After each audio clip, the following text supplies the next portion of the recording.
Hello. हाँ तो बच्चों लोग, फिजिक्स का पहला वीडियो जिसमें आज हम लोग पढ़ेंगे फोकस दूरी और वक्रता त्रिज्या में संबंध। ठीक है, relation between R and F. तो ये चीज़ हम लोग 10वां क्लास में भी पढ़ चुके हैं, लेकिन फिर भी यहाँ पे हम लोग 12th में अपने सिलेबस में दिया हुआ है, इसको अलग अलग तरीके से हम लोग देखते हैं। और आप लोग पिछले क्लास में पढ़े थे दर्पण सब के बारे में, जिस दर्पण में हम लोग पढ़े थे दर्पण के प्रकार। दर्पण जो कि गोलीय का भाग होता है, उत्तल दर्पण, अवतल दर्पण। इसमें हम लोग उत्तल दर्पण में जिक्र किए थे कि ऐसा दर्पण जिसका परावर्तक सतह उभरा हुआ हो, उत्तल दर्पण कहलाता है। अवतल दर्पण में हम लोग जिक्र किए थे कि ऐसा दर्पण जिसका परावर्तक सतह धंसा हुआ हो, वो अवतल दर्पण कहलाता है। ठीक है, तो आज हम लोग देख रहे हैं कि दर्पण की फोकस दूरी और वक्रता त्रिज्या में संबंध। ठीक है, तो उस संबंध को दिखाने के लिए हम लोग ले रहे हैं अवतल दर्पण। कैसा दर्पण ले रहे हैं? अवतल दर्पण। देखिए, अंदर वाला पार्ट कैसा है? धंसा हुआ है, बाहर वाला पार्ट पेंट किया हुआ, इसलिए ये कैसा दर्पण हो गया? अवतल दर्पण। ठीक है, तो इस चीज़ को समझने के लिए हम लोग इस डायग्राम को समझते हैं, रे डायग्राम को समझते हैं। और उस रे डायग्राम में हम एक अवतल दर्पण ले लिए, ठीक है ना। और ये बीच में जो रेखा खींची हुई, इसको हम लोग बोलते हैं प्रिंसिपल एक्सिस, जिसका नाम होता है प्रधान अक्ष। क्या होता है? प्रधान अक्ष। और हम लोग जानते हैं कि प्रधान अक्ष दर्पण को जिस बिंदु पे काटती है वो बिंदु क्या कहलाता है? ध्रुव, पोल, जिसको हम लोग किससे सूचित करते हैं? P से डिनोट करते हैं। ठीक है, अब हम क्या कर रहे हैं कि एक हम किरण ले रहे हैं जो कि प्रधान अक्ष के समानांतर है। ये किरण है जो कि प्रधान अक्ष के क्या है? समानांतर है, जो P' पॉइंट पे आ रही है। तो हम जानते हैं कि जब भी कोई किरण प्रधान अक्ष के समानांतर आती है तो वो दर्पण से परावर्तन के बाद फोकस से गुजरती है। कहाँ से गुजरती है? फोकस से। तो यहाँ से आई और परावर्तन के बाद कहाँ से गुजरी? फोकस से। तो ये बिंदु क्या हो गया? F हो गया। और वक्रता केंद्र को किससे डिनोट करते हैं? C से। तो यहाँ पे हम क्या कह रहे हैं? एक इमेजिनरी लाइन डाल दिए हैं, ठीक है ना। P' से C पे इमेजिनरी लाइन डाल दिए जो कि लंब का काम कर रहा है, नॉर्मल का काम कर रहा है। क्योंकि हम लोग पढ़े हैं परावर्तन के नियम में कि आपतन कोण, लंब और आपतित किरण के बीच बना कोण आपतन कोण, लंब और परावर्तित किरण के बीच बना कोण परावर्तन कोण। तो यदि यह किरण, ठीक है ना, इस किरण का कुछ नाम ले लेते हैं, AP', ए ले लेते हैं। यदि AP' लंब के साथ, वो लंब ना वक्रता केंद्र पे डाली गई है, इमेजिनरी है इसलिए डैश डैश से दिखा रहे हैं। यदि आपतित किरण के साथ यदि वो थीटा कोण बना रही है तो परावर्तन के नियम से परावर्तित तन कोण भी क्या हो जाएगा? थीटा ही हो जाएगा। क्योंकि हम लोग पढ़े हैं परावर्तन के नियम से कि आपतन कोण का मान परावर्तन कोण के मान के क्या होता है? बराबर। यदि ये थीटा है, ये थीटा है, तो ये भी क्या हो जाएगा? थीटा। यदि ये थीटा है तो इसका वैल्यू हो जाएगा 2 थीटा। ठीक है, तो अब हम लोग डेरिवेशन वाला पार्ट देखते हैं। ठीक, इन ट्रायंगल इन त्रिभुज P'(C') में, इन ट्रायंगल P'(C'), ठीक है ना।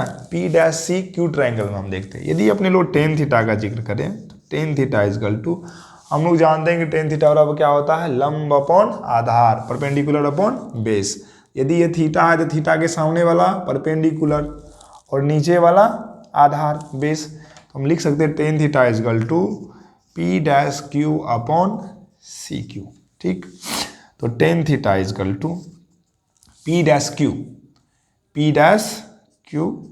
अपॉन, यदि CQ, यदि इस Q और P की दूरी बहुत ही कम हो, यदि इस P और Q की दूरी क्या हो? बहुत ही कम हो, तो इस CQ को हम लिख सकते हैं CP।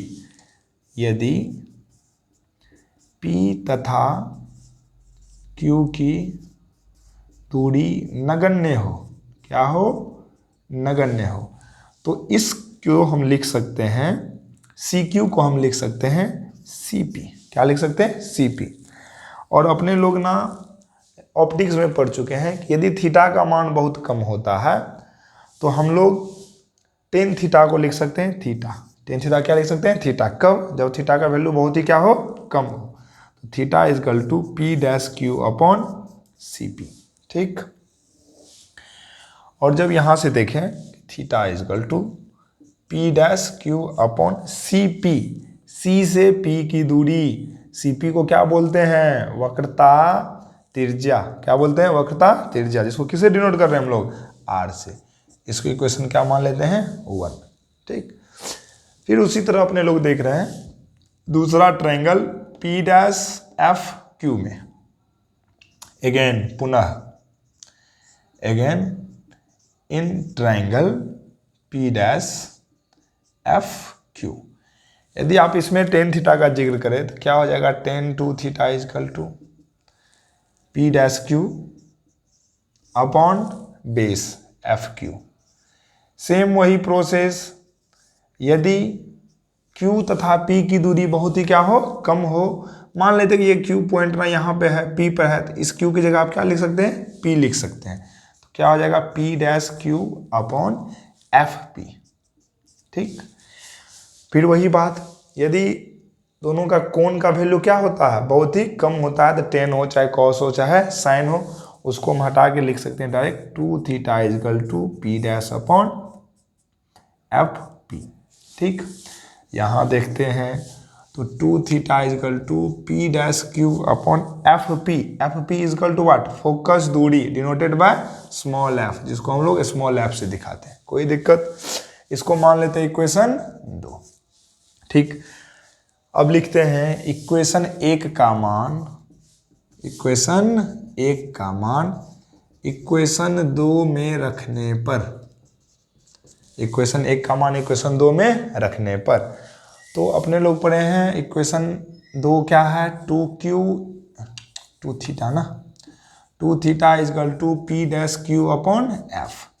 2 इंटू थीटा का वैल्यू इक्वेशन 1 से कितना है? P dash Q upon R is equal to P dash Q upon F. हम जानते हैं कि जब बराबर के ऊपर दोनों सेम होता है तो उसको हम लोग क्या करते हैं? काट लेते हैं। तो क्या हो गया? 2 upon R is equal to 1 upon F. Cross multiplication करते हैं, 2f is equal to are. ठीक है। f is equal to R by 2।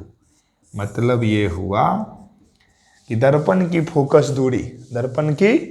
दूरी उसकी वक्रता त्रिज्या की क्या होती है? आधी होती है। तो यही रिलेशन होता है कि फोकस दूरी और वक्रता त्रिज्या में संबंध क्या होता है? फोकस दूरी वक्रता त्रिज्या की आधी होती है।